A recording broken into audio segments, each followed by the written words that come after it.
Thank you so much, Ryan. Commissioners, recess has ended. It is now 6:01 p.m. and our special call meeting is now reconvened. Today is March 29th, 2022, and certainly thank you to for returning to complete our business related to the topic that will be described momentarily. Board of Commissioners, before we start, I just want to verify your presence with roll call. And I'll start with District 1 Commissioner Henry Mitchell III. Present. District 2 and Vice Chairman Kelly Robinson. Present. District 3 Commissioner Tarina Carthen. Present. District 4 Commissioner Ann Jones-Guider. Present. Ramona Jackson Jones, Chairman, present. Board of Commissioners, we do have a quorum. Okay, we'll start. Board of Commissioners, you know tonight we do have a business item that comes before us tonight again. We had an opportunity to discuss this item yesterday in the executive session, and I will read as such. It is approval of a letter of an intent and other documents in connection with the TAD project.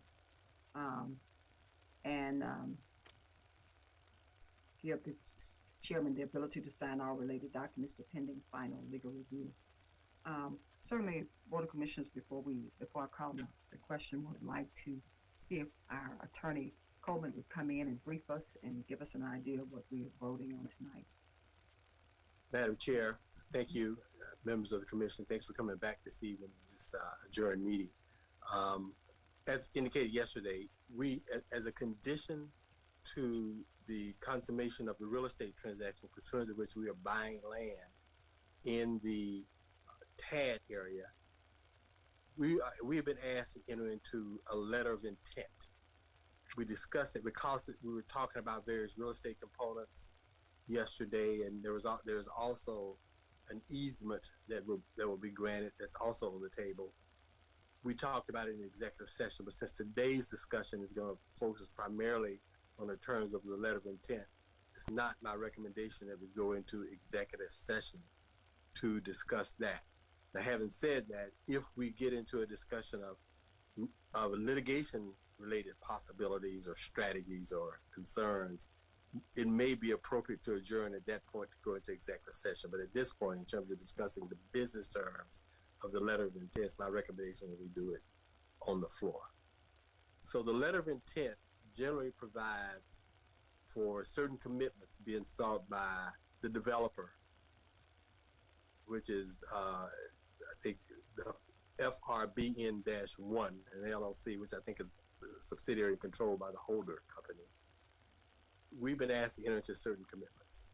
We have been going round and round on the terms of the letter of intent, pushing both ways, and the document before you represents the latest version that we prepared. They have not agreed to all these terms.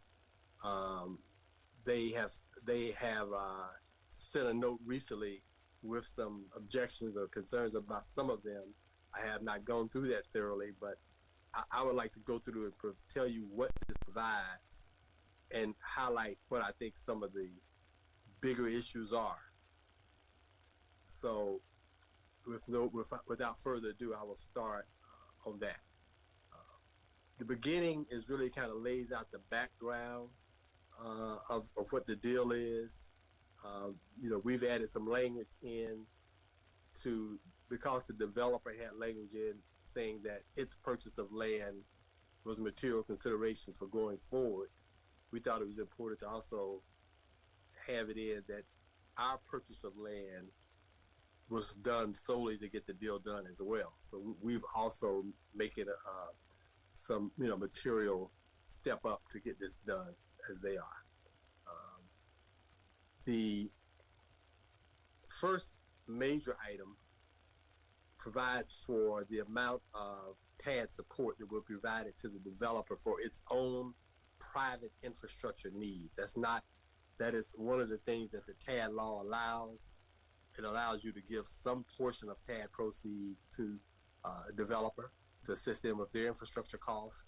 Our own redevelopment plan limits the amount we can give to them to 1/3 of such proceeds. we have, relied on David Corbin and his excellent kind of analysis of and analytics to kind of get to what we thought was a reasonable expectation, and that's $3.5 million. It is put in that we reasonably estimate that's what it will be, because we and David are unable to determine the final amount because we don't have all of the financial information that we would like to get in order to be able to make the final determination. They have asked, and this is one of the business points, and I think there are three really major deal points for them. This is one. They have asked that we have language in saying that we will use reasonable efforts to try to get them more than the 3.5. And while that's something we may do, we have put language in which says that the final amount of the support payment will be based on the financial and other information that we get, including all of the information we've previously requested. And we've set that forth in subparagraph 1A. We've got a list of items that we've requested to get some additional financial information and project budget and things like that. We're now saying that the final TAD amount will be based on the receipt of and analysis of that information. We have declined to put in the commitment to get more because we're concerned that sets us up for a claim or some obligation that we were going to give them more than 3.5. If it works out and after David analyzes the information and the support amount turns out that it could be more, then that's something I'm sure that he would recommend to the county or talk to the county about. But at this point, we believe that it's not necessary to put into the document, and it subjects us to some additional risk by having it in. I think one of the notes they want is to put it back in. So that is one deal point that, that they will contend, I believe.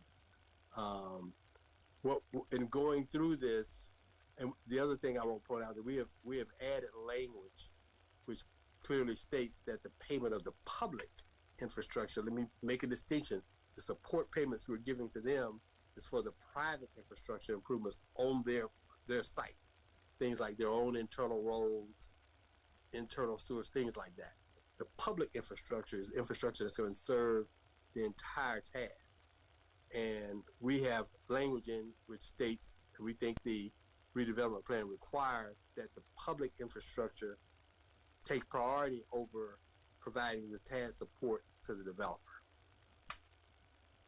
I'm not going to read the entire document. I'm just going through and hitting the highlights.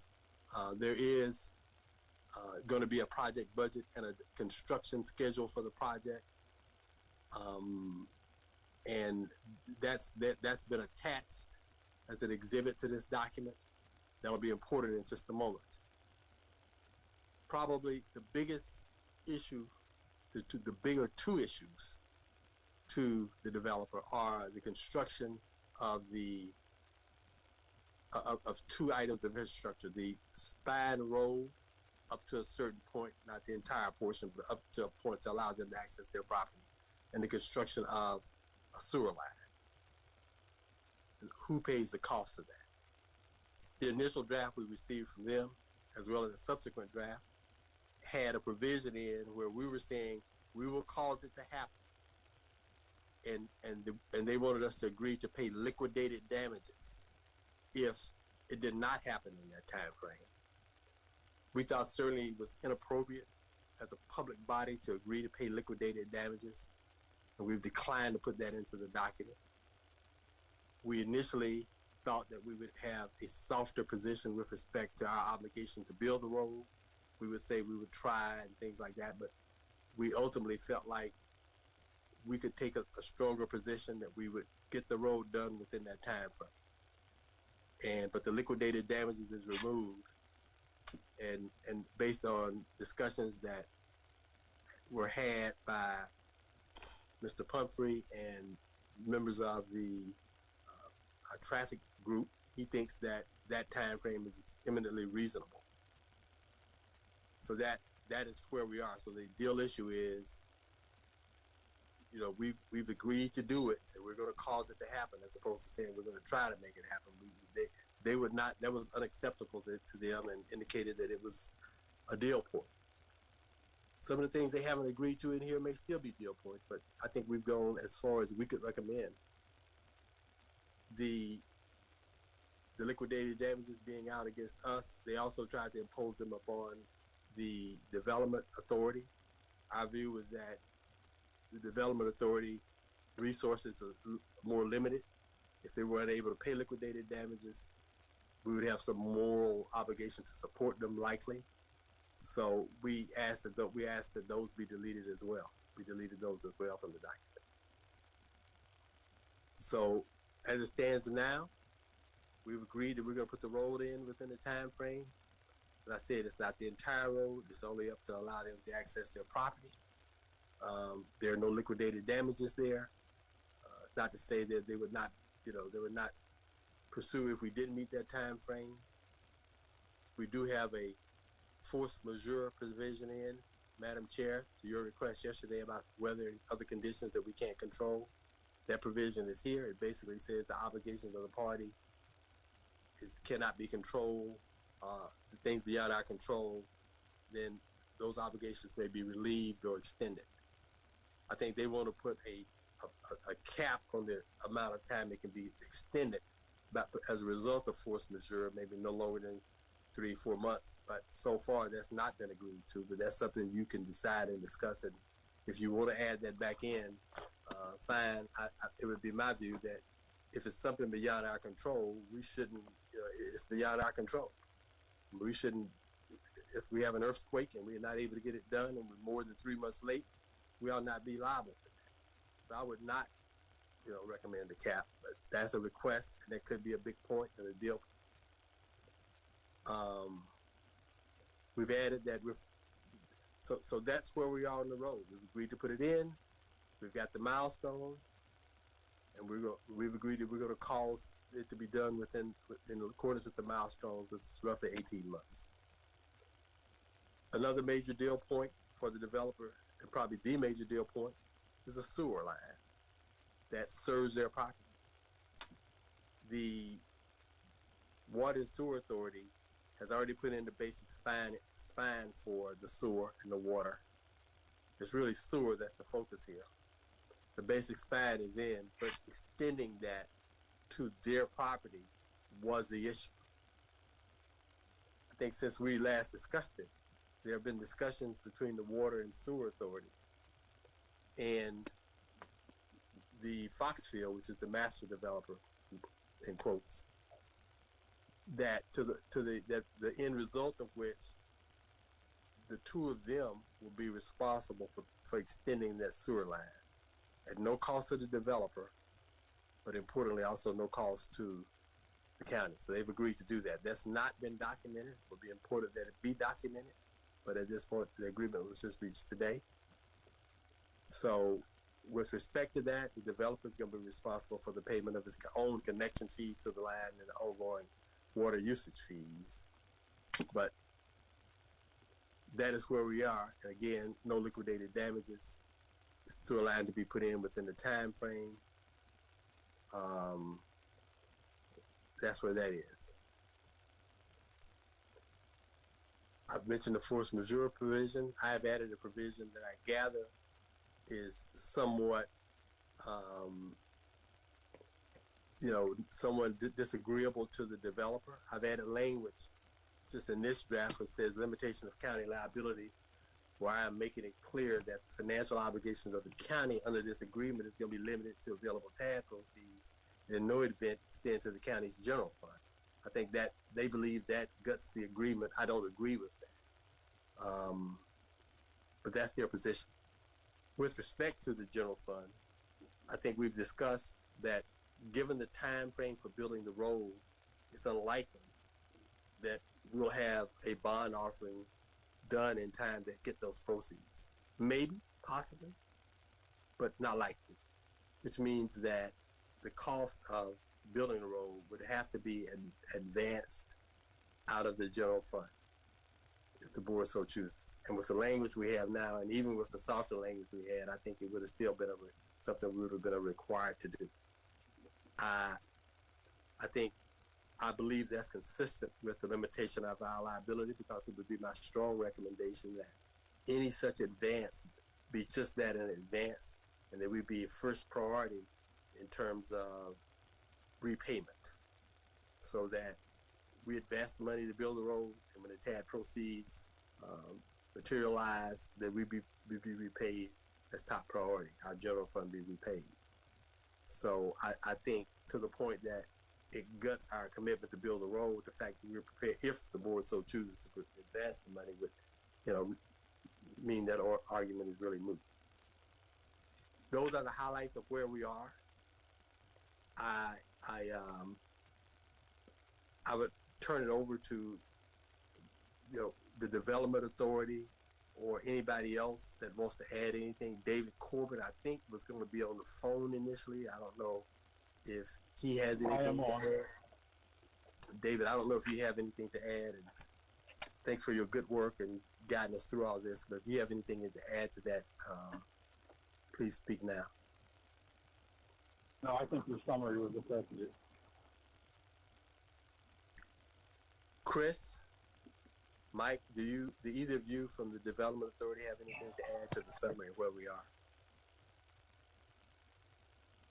Yes, good evening, everyone, and thank y'all. Oh, Mike is on. Mike, I'll let you speak.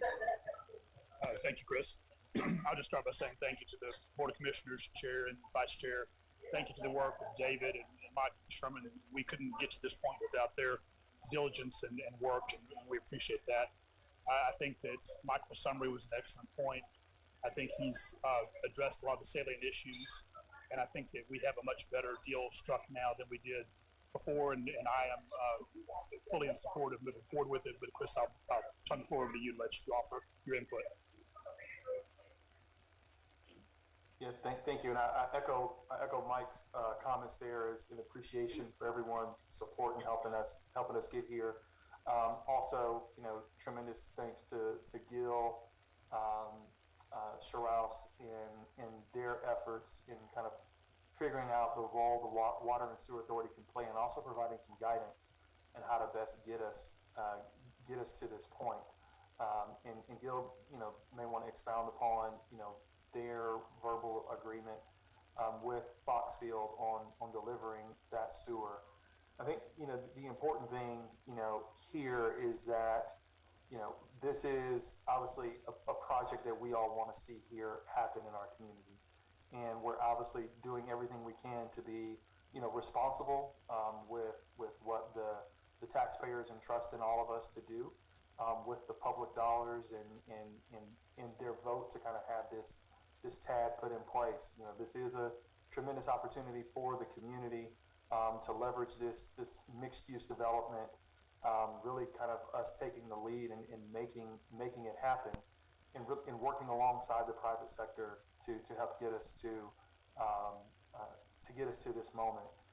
Yes, there are some points in there, as Michael outlined, that aren't 100% in agreement with the developer, and we can discuss those things, but I do feel that we're really in a good place, and I think it's important for them to understand that we really do want to have this project here, and we're committed to delivering on the things that we said we're committed to delivering on. So that's all I have to add here. Okay. Thank you so much, Executive Director Humphrey. Attorney Coleman, your mic is off. You're muted. I was going to say, with that, we will turn it over and be free to answer any questions you might have, and let the board proceed. Okay, thank you so much, Attorney Coleman. Board of Commissioners, you've heard the deliberation. Do you have any questions or remarks? Vice Chairman Robinson, you have the floor. Thank you, Madam Chair. I'll keep this brief. I know my peers will come back from a recess, and so I'm sensitive that we're here, but I appreciate everybody being here. I'm going to have some opening statement, and 3 or 4 questions, and I'm going to yield to be done. And Madam Chair, call a question however you may see fit. So, first of all, again, this is an important project. It's a signature project. It's something that the public voted for referendum, right? So we went to our public regarding using TAD as an economic development tool. They agreed. This is one of the areas that they picked. This is just for the record for the citizens who are watching. And so we're acknowledging we're at that point now. We're ready to take our first action on this initiative. Right now, we're just working through some deal points. In essence, looks like we've refined it all the way down. This is very complicated. It's an advanced. It's the first time we've done one in the county, to that extent. And so it's important that we walk through it. Again, so before I do that, Chris Pumphrey, one more time for the record, what are the elements that are going in this project? Because I think that's important to frame this real quick. What, please? The Madam overall Chair, can we plan? have him come back for Chris Pumphrey? You mean in the overall plan? Yep. So we're talking about a 160-acre mixed-use development called the Trails. This particular letter of intent is directed towards one of the end users within that development, which is Holder Properties and Lindsay Goldberg. The intent of that is a 38.5-acre movie studio with roughly $150 million investment in the real estate and the bringing on of roughly 2,000 jobs to the community. The rest of the development, I would say, will probably be roughly 150 to another $200 million more, which will include commercial retail fronting Fairwind Road, townhomes and multifamily, roughly 140,000 square feet of office development, future development by the Douglas County Board of Commissioners, and then another 30 acres remaining for other economic development activities that are to be determined. Okay, that's good. So that added up to about what? You said 130, another 2, about 350 million? That's correct. Give or take, all right, just for the sake of the conversation. So $350 million in this area, a master planned area. And so thank you for that. So my next point is that as we know, that obviously, infrastructure, not transportation, infrastructure begets economic development begets housing begets jobs, and further for the citizens that are localized, and of course all of it goes toward a quality of life. At the end of the day, though, to do any of that requires an investment. Finance. Money. And so I appreciate you guys' efforts to do this. And it is somewhat of a public-private partnership in essence. So everybody, in essence, is showing their skin in the game. I do want to acknowledge you guys working on this, getting into this point. I do appreciate the tandem of County Attorney Coleman and Financial Advisor David Corbin, our 2 bishops that are in here, and you guys done as well by representing the interests of the county, which is important to my peers. I'm comfortable in what I've heard by way of what this is, but at the end of the day, it's up to the board and how they move forward. So let me get right into sort of my points. First, it sounds like we worked through the water and sewer. And is Gil out there? Yes, Vice Chair, I'm here. Would you mind making did you speak already? Or did I blink? I have not. I think so. All right, so Executive Director of our Water and Sewer Authority. And again, you and I have had a conversation today, and to my peers, I have had to talk directly to the sources. So I need you to confirm the representations that have been put forth here before the board, seeing that you are a standalone authority for the Douglas County, Douglasville area. Can you speak to that term that has been put forth, sir? Thank you. Yes, sir, and thanks for the opportunity to join with you guys again, Madam Chair, Vice Chair, Commissioners. So I'll be brief, and then you can ask additional details if you want to. But like Attorney Coleman mentioned, we were able to solidify a deal today with Foxfield, the master developer, today on basically securing the funds and the terms for an agreement to see the entire sewer line run. Basically, about 5,500 feet of 12-inch gravity sewer line will be constructed. That will be constructed by this organization, the Water and Sewer Authority. And it'll serve from the Project Silver property line, the movie studios, through the Foxfield development, other downstream properties that Chris was just talking about, and then tying into the infrastructure that we had previously installed to serve this area. The timeline in the LOI is acceptable. We've reviewed that and feel very comfortable in meeting that September 30, 2023 completion date.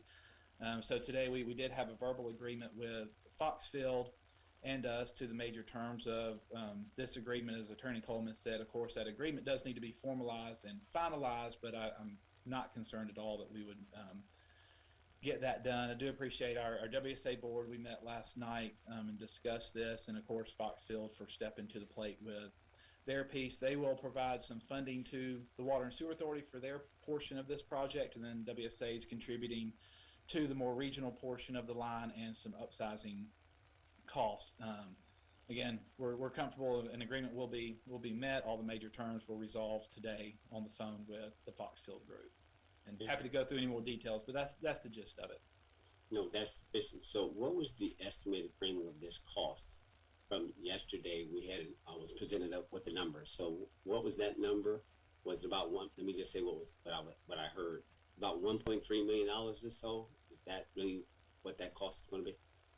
I think we were saying 1.5 yesterday. We honed that in slightly to just south of 1.4. I think you could call it 1.4 for that. More or less what the deal with Foxfield between us and Foxfield is that they would contribute 2/3 of that cost and we would contribute 1/3 based on the factors that I just described. So about 1.4 million total going into sewer. That's fine. So as of yesterday, it was perhaps it was a different type of structure. We hadn't quite got to the 1/3, 2/3. It sounds like a gap, a total exposure of 1.3, 1.4. So it sounds like the board is no longer exposed to that. You have worked that out inside the structure between, when you say develop, you mean the master developer and you? The master developer, that being Foxfield. Yep, got it. All right, so you, Foxfield and the WSA, Douglasville Water Sewer Authority will take on that 1/3, 2/3, about $1.4 million. Thank you, Gil. We're good. Yes, sir. Thank you. You're welcome. All right, so we took care of that in my mind. So now it gets to the land. And so I just have to make one point, and this is something that, not to belabor it, but it seemed like this is the part, at least for me, being chairman of transportation, that this is the area where it seemed like it shifted from one person being responsible to the next person to half of what to us. Right? And I want to the Board of Commissioners. And while it sounds like you guys have worked out some type of point, I do understand the recommendation of the land. And so I want to make 2 points. It was confirmed that in the Douglas County Board of Commissioners Code of Ordinances, that responsibility for roads going forward from something that was passed a few years ago is that the developers are responsible for the frontage along with sidewalks and lights in their areas. That's important. That has a monetized value. We don't have to debate that. If the board chooses to waive it, consideration should be given for that, acknowledging that. Duly noted. Just want to make the point. The board was not obligated to put this in that area. Now, of course, we're responsible for filling in the gaps, but I had to state that for the record, it has value. Second point is, I do want to acknowledge and thank the Board of Commissioners, and we all were in it by taking the first lead on this. The Lee Road extension being being part of the top 3 priorities in the county, was also part of this, and our contribution to parcels within this 90-some odd acres was also another good faith out the gate, cash on the table. I recognize that everybody has soft costs and other costs that are associated with this, but what the board, everybody knows that we have been here and we are committed to the extent that we should do so. So I want to make sure there's credit on the table for what we've done. Right? So that's, whatever that amount was, we came up to $2.5 million, give or take, maybe almost close to three, all said and done, no more to exceed. Just want to not trying to be absolute, guys, read the record, but that was just for my peers to acknowledge what we've done. So those 2 points. So land, Gil has explained costs and timeline, and so now we'll get into the schedule and timeline, cost and timeline for the spine road. Now, the spine road, is my understanding, will go all the way from US 92 Fairview Road all the way over to Lee Road and cut through some kind of way. But what we're talking about here, and to County Attorney's point, is that it's only going to go to the portion of the developer's property accordingly. So I'm not certain what the distance is. So my comments are going to be for the fullness of it until someone tells me that they can bring it down. It's my understanding that this potentially could cost, $3.5 million. Now, it's my understanding that the director of transportation is not present. So who is willing to come and give me the estimate? And David, do you have, not that you, only if you know, but Madam Chair, who in administration has that answer for us, that what is the estimate for the land? Okay, I'm sorry, let me make sure I'm clear. Yeah, just the estimated Good evening, cost. Commissioners. Yeah, the estimated cost for construction of the road. For the road, okay. Of the spine road has. That's been correct, presented. spine road I only. think Spine Road. Up to the I property. thought the number we've been, well, I don't know about to the property, but I think the number that we've been using is, and Chris can confirm this, is approximately 3.4 million, I think. I mean, I don't have it in front of me at this point. Chris, can you comment on that? Yeah, the entire spine road to include traffic signal, median cut, the building of the road all the way through to the roundabout is estimated at 3.8 million. Okay, so that's And not the only reason why, Wait. I'm sorry, Go ahead. the reason why he mentioned the rest of the things that he mentioned is because, our thought was, when you do the road, you're gonna, part of it is gonna be adjacent to the property for which the county is acquiring in this transaction, which should add significant value, to the property that you in fact own as well. Got it.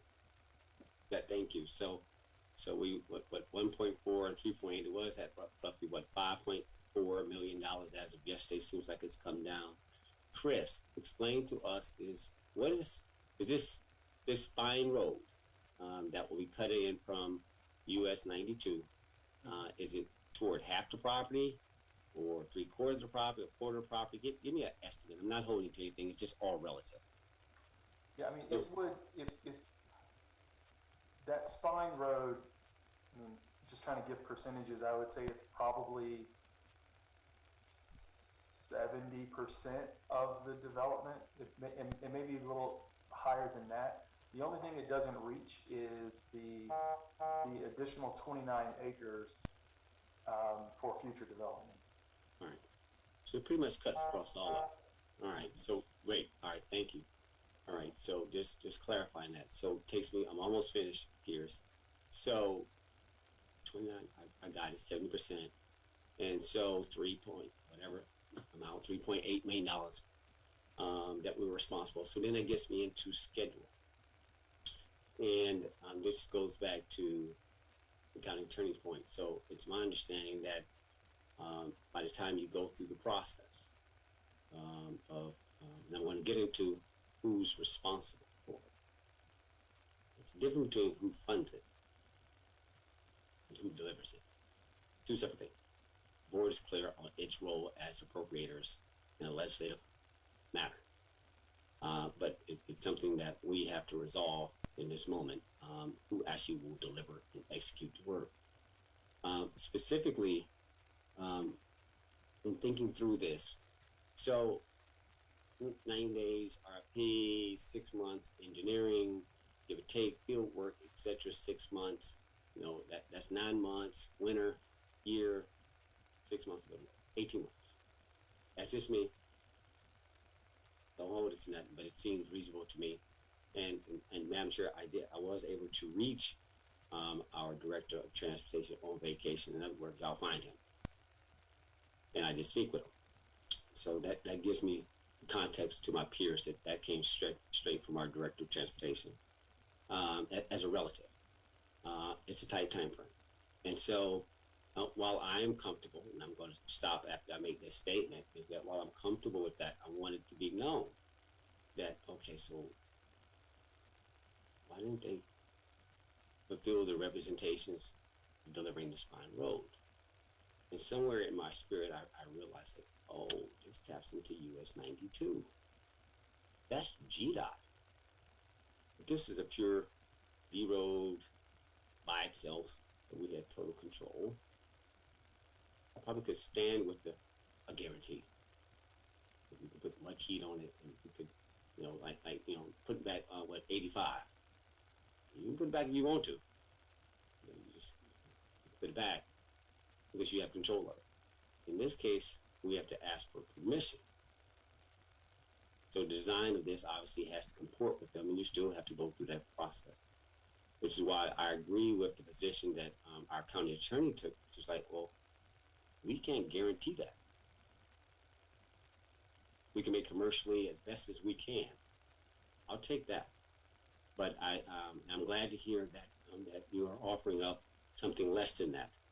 We're committed to do our part, the part that we cannot control, which is that GDOT. And we're at that mercy of what they are. I'm sure we will work with them accordingly. We'll, in my mind, could go with the developer and be there. I'm sure as we've always done, and we can stand there no different than any other person. Got to go to the state for other types of incentives and stuff, as we've done for some of the guys on Gordon Road. No problem. But to sit there and say that we will guarantee it and have reps and warrants against us for something that we don't control, I could not accept that. But seeing that that's off the table, or that you guys are countering with something that's more appropriate, I'm okay with that. So that being said, Madam Chair, I just want to make my statements. It really wasn't so much I want to clarify what it was, but based on what I've heard you guys are recommending, I'm just going to do it at this point and allow my peers to weigh in at this point. Thank you, Madam Chair. Thank you so much, Vice Chair Robinson. Board of Commissioners, any other remarks, thoughts? Yes, Madam Chair, just one. Commissioner Mitchell, you have the floor. So, Chris, and I may have heard this or may have missed it, the attorney or somebody may have kind of hit this or broached this. I'm not absolutely sure. The penalty side of that was requested in the beginning, but now I think that's out, correct?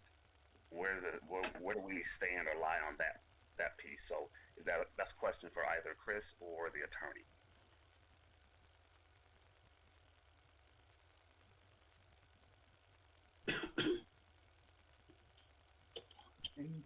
Mr. Mitchell, would you? I'm not really understand your question very clearly. And okay, I'll clarify. Okay, so at once we were thinking of some type of a 18-month penalty if we didn't meet the 18th month in delivering the sewer and everything else. That's off the table, correct? Correct. There is no liquidated damages provision in the agreement anymore. Now, we have agreed that we will do it, but we've not agreed to pay liquidated damages. And I believe that, it became a very serious deal point when we had the language in that was a little softer, saying we'll try and use our best efforts. They wanted us to commit that we would do it. We've done that. There are some considerations about why we recommend that we do that. If we wanted to get into further, I'd recommend that we do so in the executive session. Because we get into litigation issues, but we have agreed that we'll do it. Just taking that out. The liquidated damages are not in this proposed agreement. That's what I want to make sure I heard, and I think that's what I've had a couple of conversations throughout with a couple of the parties just to verify that was no longer there, and I just want to make sure that. But so what is that 18-month structure now, Chris? Is it now, I mean, Gil and Water and Sewer and these guys are saying they're going to get the sewage there, water and sewage there. However, there is no penalties or any, I don't know, you tell me what's there now so I can make sure I get that understanding. So in the agreement, we've outlined, there's an exhibit B in the letter of intent, and it outlines timelines. So there's a timeline for the sanitary sewer installation, a timeline to install the spine road, and furnish and install the Fairburn Road median cut and associated traffic signal. So you'll have a phase where there's design that's ongoing, and the design for, let's just say the road, for example, will address all of the things related to GDOT and the median cut and all of those things. Mm-hmm. So we gave ourselves, enough time to kind of get through that process. We estimated it's probably 6 to 7 months that process takes. Actually, some of that timeline is accelerated in this regard because the master developer actually is going through the DRI process, which does engage GDOT and Greta in that. So it goes through the determination of the traffic signalization and all of those things. So a lot of that work is addressed through that DRI process, which is required before they get rezoning. So some of that work is being done already, but this will be kind of furthering that, to kind of get that approval, which through the DRI process, I believe, has already been kind of recommended that there be a traffic signal there.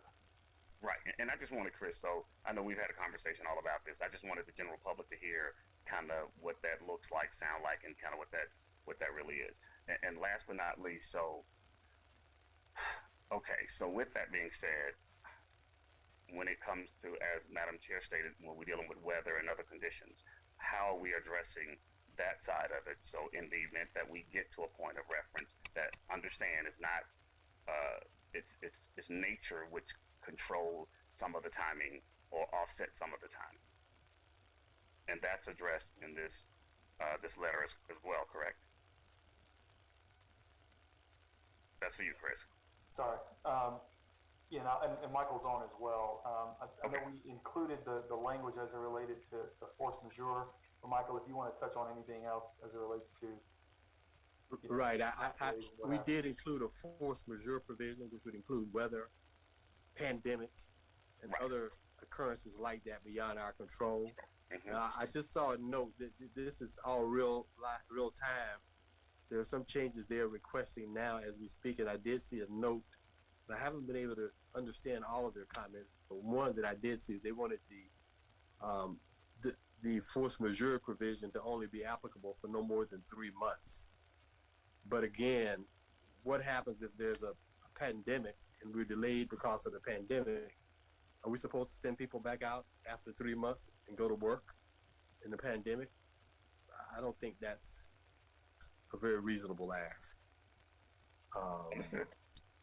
And I wouldn't recommend it. Understood. Okay. And I think that's all I've got. I mean, and again, great dialect, I must say, and at least we're getting there, I think, and I think we're moving the ball down the court, which I'm pleased. That's kind of where we're going now. So, but I'll leave it there, and I may have a couple other comments once I just don't want to take too much of my time from my peers. So I'll leave it there. I yield, Madam Chair. I'm sorry. Okay, thank you so much, Commissioner Mitchell. Any other questions or remarks of Board of Commissioners? Did I hear someone? Commissioner Guida, did I hear you? No, ma'am, but since you called me, I'll ask. Oh, okay, I thought I heard. Okay, did you give me the floor? I'm sorry. Yeah, you have the floor. Yes, ma'am. Okay, a lot of figures have been thrown out there, and I just want to make sure I'm clear on it. Now, the spine road is different than the public road. Is that correct? Anybody? Chris? Yeah. So the Spine Road is a public road. Right. And it's the public road that we're talking about committing to deliver for the project. Okay, so that road will start at Highway 92, go down the side of the property, and then go into the property, and we have a roundabout. Is that right? Mm-hmm. Correct. And then some other small roads, but all of the 3.8 million, is that correct? Mm-hmm. Pays for all of that. Yeah, it pays for the traffic signal on Highway 92 and the median. Why would we pay for the traffic signal since it's a state highway? Usually they pay for it. From my understanding, the state approves it, but from my understanding that the county is responsible for funding it. That's what my understanding is. Say that one more time. The state, since it is a state highway, the state has to approve, the median cut, because right now there is no median cut there at that location. So they have to approve that along with the traffic signal. Oh, there was a median cut because, the little apron going into where the road's going to go is already there.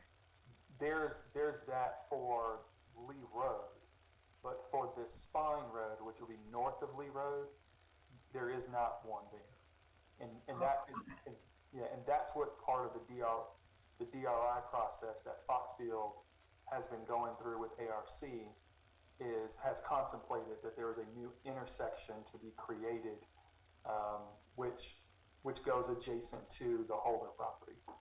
Okay, this is where the studio would be. Correct. The Spine Road the entrance to the studio will be off of the Spine Road. But none of this funding is extending the Lee Road down to Correct. Is it? None of it? None of this Spine Road component is part of the Lee Road extension. Correct. Okay, all right. I was a little confused about that, but it does touch our property, which I heard Chris say it should increase the value. I heard you say. Yeah, that was David. Mm-hmm.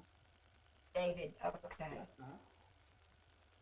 But, and this is to be a bond, or is that to be determined at a later date, that we would float bonds for this, private bonds for this funding, or take it, we're not talking about taking it out of the general fund, I don't think. Yeah, what we're talking about is issuing a bond based on the increment to be generated, and using the proceeds of that bond to pay for the Spine Road. I do believe there is part of this discussion is a timing matter, and so the question is are the bonds issued in a time frame to where you do not have to pull, like in essence, loan general funds, out in order to begin the construction, or are the proceeds there before you need to break ground?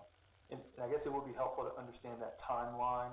What we broke out in the milestones is that we're finalizing drawings around November and looking at starting the actual construction in February of 23. So we revert to our call yesterday. I think David mentioned kind of an early time frame was March maybe of next year if we're issuing a bond. But we're talking about roughly February is when groundbreaking would take place for the road. Madam Chair, may I speak? I'm sorry.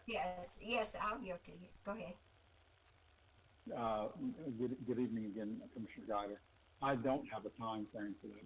I have not seen any documentation, but such that I can give you a pretty accurate time frame as to when that bond can be issued. I think Chris stated it would have to, well, one potential source of funds would be the general fund with advance funds, and then be repaid whenever that bond is perhaps issued sometime in the future. But once the TAD proceeds start coming in, we're first priority as being paid back for this investment. Is that That Is would, that if correct? that would be a caveat that, Attorney Coleman recommended, and, you know, clearly I would, under any circumstances, give the, county obviously a priority, a superior priority in any of those matters. Okay, and the last year we approved what 2 or 3 million to buy the right of way for Lee Road, and so this has nothing to do with the Lee Road extension. This is Correct. entry into the studio and then into the project. Correct. Okay. I believe that's all of my. Now, something was said. I think it was Commissioner Robinson said that our code says that the developer is responsible for roads inside of their project, but we would have to take a vote to waive that. Is that correct? If we go with this recommendation, this letter of intent.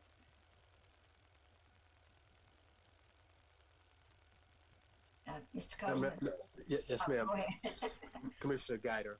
I think that the Spine Road would be considered a public infrastructure because it serves the entire area. The $3.8 million that we have said we reasonably expect to get to them out of TAD proceeds would be something that, you know, could be used for their own private infrastructure. And you would be, you know, voting to approve. You'd have to vote to approve to give them that amount. The letter of intent indicates that we reasonably expect that's the amount that we can give them in accordance with the redevelopment plan. They have made a request that we put in language which says that we're going to use our best efforts to get more from them. We have resisted putting that language in. They have indicated that is a critical deal point to have that back in. So that is something, and that's just just a message I just got a moment ago. That is something I'm sorry. I'm sorry. I was going to say so this is going to delay the closing tomorrow? If we can't come to an agreement on the terms of the letter of intent, then yes. Okay. It may delay the closing, it may delay the deal, may cause the deal. If we can't come to agreement on the terms of a letter of intent, then I believe the deal is probably not going to go forward. Chris, to speak more to that, and Chris, you maybe also want to speak to other comments you've gotten via text or email since we've been in this meeting regarding what the critical deal points are and where they are now. That may be something the board should hear so they'll understand where we are, since this is all real time. But they have made that request, and I don't know how the board feels about putting that language back in. I was very concerned about the language because I didn't want to put anything in that would create any possibility that they would come back and sue us for more or come after us for more. I mean, I think David should have the freedom to do an analysis of, you know, availability of TAD funds and how they should be allocated without the pressure of having to. Well, this is a new TAD, and there are no other developments in it. With repaying for the Spine Road, which we'll be doing out of it, is, you know, and given the amount of money we've already said we will try to get is a really pretty big hit. But, you know, it's really a decision of the board as to whether we agree to give them more or not, or agree to try to get more for them. But as of right now, you're recommending we do not put that language into this letter. Okay. That was my recommendation, but I think that and again, Chris is getting messages that he may have a different thought, but you know, that was my thought. But I think it's something that, you know, the board, you know, may want to consider if it puts the deal at risk. It's really a board determination. Well, that would be us committing to, you know, a possible another board. And I think there's some law that we can't do that.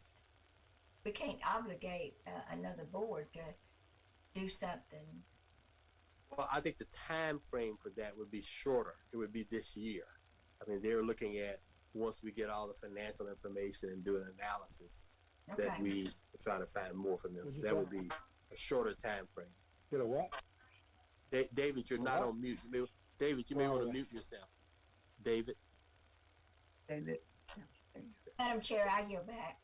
go. Okay, thank you so much, Commissioner Carter. Madam Chair, Okay, Commissioner Carter, you have. the yes, floor. point of order. Can we go into executive session because I feel as though there are some things that are being discussed that we as a board probably need to be discussing inside the executive session in terms of development dollars as other developers may be looking at this.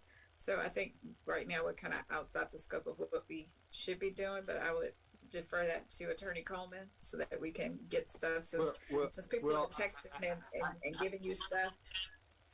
I will say, Commissioner Carthen, that we're not allowed under the law to go into executive session just to discuss, the terms of the deal. However, with respect to some of the items that are being raised, and some of the terms that they're suggesting now, I think there are, and based on things that have been said in the past, there are some potential litigation components that we probably could go into executive session, but we should go to discuss in executive session, not on the floor. And that might shed some additional light on some of the provisions that we're talking about here. So if Madam Chair is willing, and we can go into executive session to talk about what those litigation possibilities are and risk are. And if there's a motion for that, I'm happy to do that, and we can come back and finish the discussion on the floor regarding the deal terms. Madam Chair, I make a motion that we go into executive session For litigation discussion for purposes. litigation purposes. Commissioner Carton, before we do that, before I respond in any manner, Clerk, are you positioned to move us into executive session? Do you need to make any adjustments? No, ma'am, we can do that. We good? Okay, I just want to make sure, Commissioner Carton, before I said, we confirmed and we're struggling. You've made a motion. Do we have a second for the commissioners? We have a second. Second. Okay, we have a motion and a second for any discussion. Yes, We have a Madam motion. Chair. Okay, Vice Chairman Robinson. Yeah, I mean, before we go into executive session, I appreciate point of order. And I appreciate that we're live. But you can't move it right here while we're looking at it. Right, so the introduction of additional comments from the outside is no. You guys just presented something to us, and we're trying to process this recommendation right now. Right? And so stay here. Stay here. By doing so, you got to respect our process. This is important. This is Douglas County. And there's respect that says, okay, let us process what staff is recommending to us right now. Let us take this up. Right? And so allow us to get our question answered on what was sent to us 15 minutes ago. Right? And so I'm always with Madam Guy, but okay, it starts moving. Keep it static. Don't make this dynamic. The point being is that this is where we are right now, and it's an unfair advantage even to staff to allow that to be introduced to you. I'm protecting staff. Like, no. Let us process. Let everybody get their question out. Ms. Carter, whatever you may need. But I'm making my point. You guys have gone through some diligence. You're coming with a recommendation. We're going to respond to in this moment, right? And what has to happen is that you've got to present what we're saying. We're going to make a recommendation. We're going to support you or not support you. Let's say we support you. We're going to send that over to them and work it out. Our job ain't to negotiate with them. It's your job. Let us hear what you had to say first, and get peace with that, and work that out. But that would be an unfair advantage to even try to attempt this. That's just for the record. that is relates to a process. And we can clean that type of stuff up on how we handle these things. This is not a public hearing, right? Not a public hearing, not zoning. We're doing conditions. Now, we can make the rules up as we go, as the board knows they can, but I would think like, no, finish the process on what's on the table at this point. Again, letting everybody go around and ask whatever they have to. I have no more to add to it, but just for the point of order that we're bringing up, I figured I would introduce that. So to begin to insert and try to move these, you got 3 or 4 variables. And we keep changing the variables in the moment. Like, no. Right, let's be stable. Let's understand what's being asked of us. Right, you're asking for our permission. You're asking for us to vote for us. You're asking us to consider some type of investment. You're asking us to do some things like, okay, but don't try to move it in the moment. I think that would be unfair to us. But anyway, I just made my statement, Madam Chair. I know we had a motion in a second, so I'm going to yield. We have a motion and a second, and if there's no further discussion, certainly I'll start with District 1 for response for the executive session. District 1? Following going into executive session. So yes. Okay, yes. Yeah, I'm sorry. District 2? Yes. District 3? Yes. District 4? Yes. Chairman, yes, we have a 5-0 unanimous vote to go into executive session. Clerk, I'll yield to you to provide instructions to this board and to our attorney.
Okay, thank you so much, citizens of Douglas County. We are returning from the Board of Commissioners are returning from our executive session.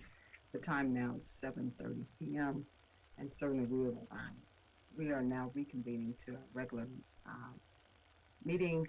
Certainly, I will be calling the question. Board of Commissioners, before I call the question, do we have any further discussion? Okay. Madam Chair, Attorney Coleman. I would like to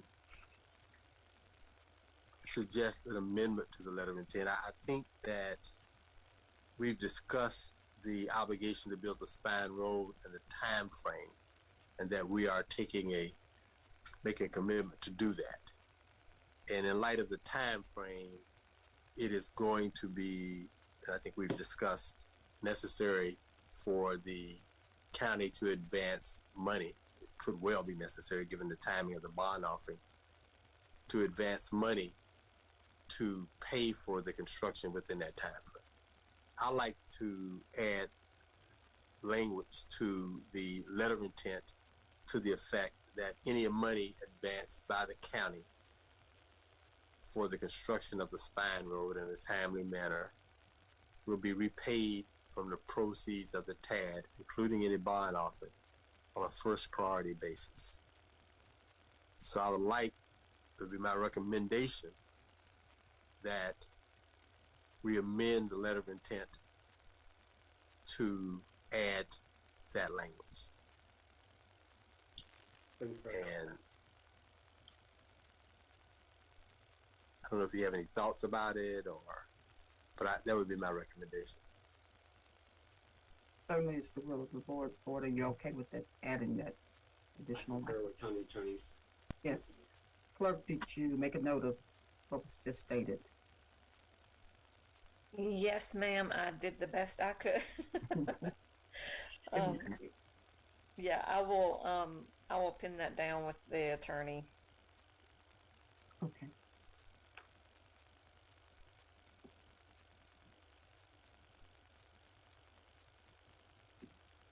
Attorney Coleman, would you just like to restate what you said just once again? Yes, I will. The language would be, to the extent that the county advances funds for the construction of the spine road, such advances will be repaid from the TAD proceeds, including any bond offering secured by the TAD proceeds, on a first priority basis.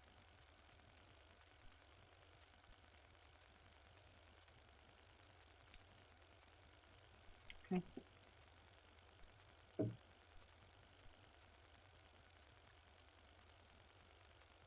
I've got it, Chairman. And what I'll do is when I call the question, I'll just say, and the added amendment, your amended portion. As amended. Yeah, as amended. Yes, ma'am. Okay. Mm-hmm.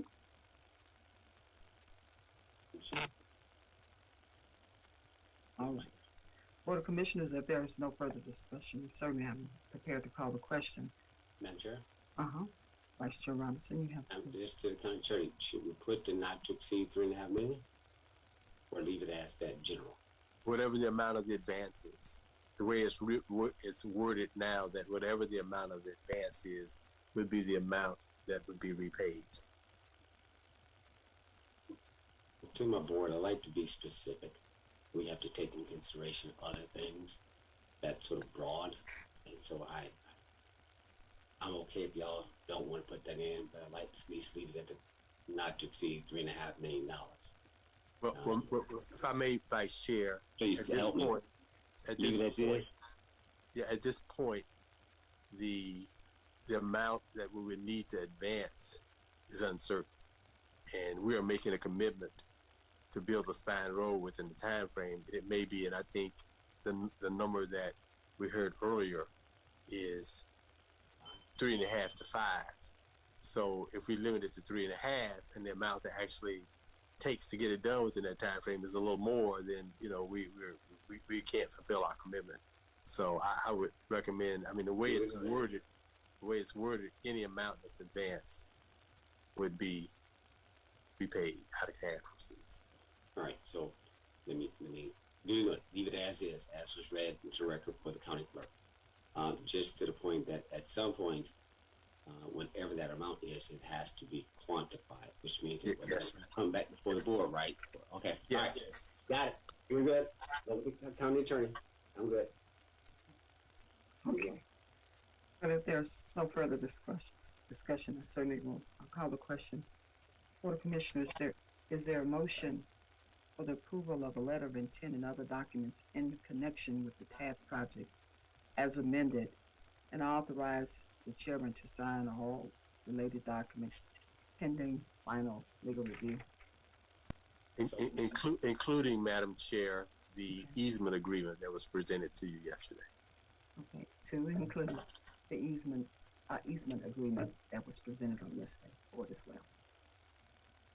So moved. Is there a second? Do we have a second? Commissioner Mitchell seconded. Okay, Commissioner Mitchell, we have a second. Board of Commissioners, we have a motion and a second on the floor. Any discussion? We have a motion and a second on the floor. When I call your districts, please respond accordingly. District 1,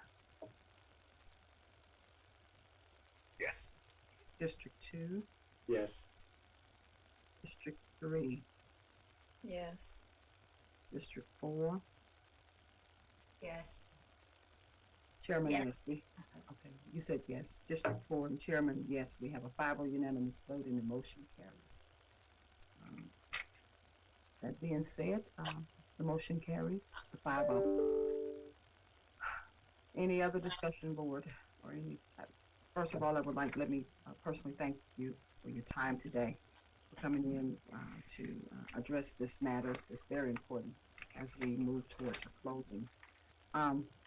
If there's nothing else to come before the board tonight, certainly, again, I appreciate your time and talent. With no further ado, this meeting is adjourned, and thank you so much. Good night.